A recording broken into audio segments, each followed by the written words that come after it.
नगर परिषदेत काँग्रेसचा नगरसेवक जिंकला त्या वार्डात बोर्ड लावणार असल्याचं विधान भाजप नेते सुधीर मुनगंटीवारांनी केले। आता काँग्रेसकडूनच विकास करा असं बोर्ड लावणार असल्याचं मुनगंटीवार म्हणाले। मत काँग्रेसला आणि विकासाच्या अपेक्षा भाजपकडून असं चालणार नसल्याचंही त्यांनी यावेळी बोलताना म्हटलंय। काँग्रेसकडे तर उमेदवारीही नव्हता, आमच्या पक्षाचा उसना उमेदवार घ्यावा लागला ही काँग्रेसची वाईट अवस्था आहे।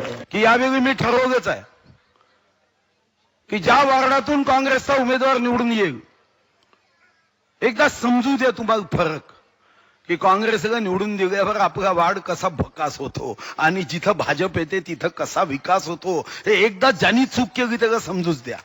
मी ते यावेळी बोर्डच लावणार आहोत की ज्या वार्डात काँग्रेसचा उमेदवार तिथं घेऊन देईल की तुमचा विश्वास काँग्रेसवर आहे, आता पिण्याचं पाणी त्यांच्याकडून घ्या, नाल्या सफाई त्यांच्याकडून घ्या, तुमच्या रोजगाराचं काम त्यांच्याकडून घ्या, तुमचं जे जे विकासाचं काम आहे तुमचा एवढा विश्वास आहे ना।